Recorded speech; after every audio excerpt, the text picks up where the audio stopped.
The Bears, and this is so unusual because usually you see baseball teams cleaning house come the deadline, July 31st. When's the last time we heard of a football team cleaning house, especially after the third game of the season? First of all, you don't see many trades in the NFL. Second of all, to give up so early in the season, is that what the Bears are doing?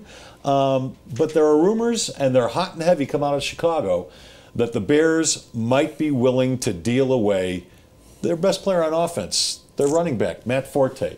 Do the Broncos go after him? Do the Broncos pick up the phone and make that call? Do they need him? Would he be a good fit here?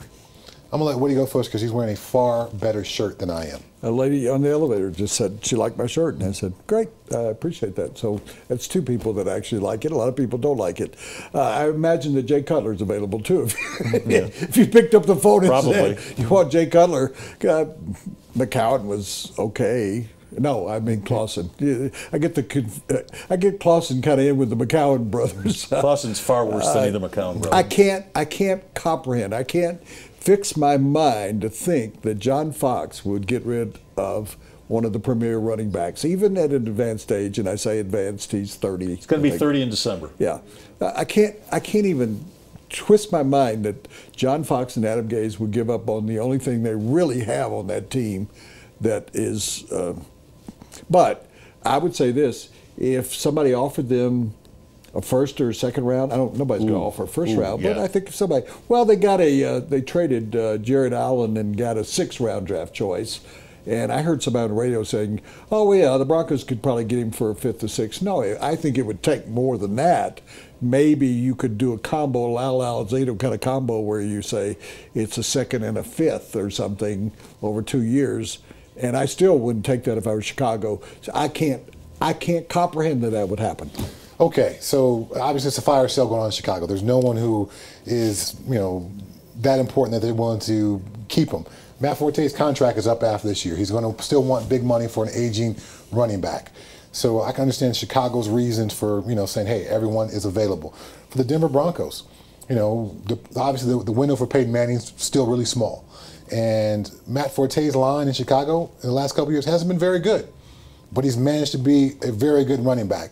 So regardless of the Broncos' offensive line woes, I think we can all agree that Matt Forte would do better in this system than Ronnie Hillman would and than C.J. Anderson would. He's definitely an upgrade. He's an upgrade. C.J. Anderson can't stay on the field. Now Juwan Thompson is having trouble staying on the field. So Matt Forte would be a huge boost to this offense. He is one of the premier running backs in the league and has been for the last 7 years. But he is going to be 30 in December. He does have a lot of mileage. The guy has more than 300 touches just about every year of his NFL career between running the ball and catching the ball. You got to worry about that. The expiration date on NFL running backs, 30 years old. But unlike a lot of running backs, I'd still like to see him here. Because he catches so many passes out of the backfield, a lot of those touches are out on the perimeter, getting pushed out of bounds, getting tackled by a defensive back instead of running into the teeth of a defense and big 300-pound nose guards hitting him. So for an older back, I would say he's got less wear and tear than other guys with similar number of carries. If you were the Bears, what would be attractive enough to you, particularly from a team that kind of pushed both of you guys out of the door?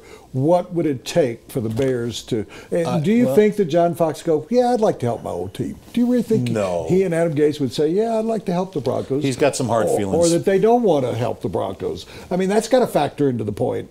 There's a general manager over there who has personnel say-so more than John Fox. And Ryan Pace is making the moves there. Yeah, so that's... Well, what would you think? I mean, what deal would they... A third-round pick would be better than nothing because they're going to lose him at the end of the season. They're not going to re-sign him. They're going to let him go. I think you ask for a second, you settle for a third. Yeah, it's still a valuable draft pick. When you rebuild a team, which Chicago is clearly trying to do, you don't make your centerpiece a 30-year-old running back. Well, there's a reason I brought up the 2nd-round draft pick, and I think we're going to get to it later in the program, is the Broncos have been very successful with their 2nd and 3rd-round draft picks if you look back under the John Elway regime. So if you're not going to get much out of Monte Ball as a 2nd-round draft pick, you haven't gotten anything out of Brock Osweiler, you haven't gotten much out of Kayvon Webster, he's hurt again. And I got to disagree with you before I go any farther. It's a little unfair to say Jawan Thompson can't stay on the field. He's on the field. No, for I said 2 right plays. now he's having trouble staying on the field. He hasn't had a history of being No, injured. I get he that. had a helmet to helmet. I thought that they outlawed. So did I. You do it. That they penalized running backs for dipping their helmets. When they run back and they target someone, that is outlawed. But for you to have the ball and go down and try to gain some extra yards, that is allowed. But you can't square up on a defensive back and go try to hit him with your face. Final question I have. Okay, we've just gone through it. Chad Brown, Les Shapiro. Do you think the Denver Broncos would go after Matt Forte?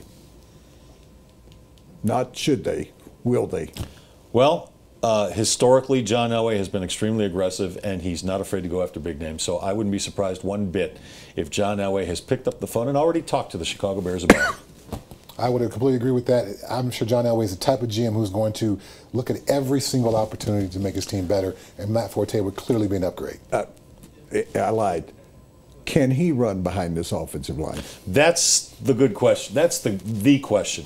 This offensive line is getting no push. They're not creating any holes. They're not creating any space for the running backs. Matt Forte is a special runner, though. Matt Forte has found a way to do it, even behind some very bad Chicago Bears offensive lines. Bears offensive lines that have given up 10, 11 sacks in a game in recent years. So I'd be willing to take that chance.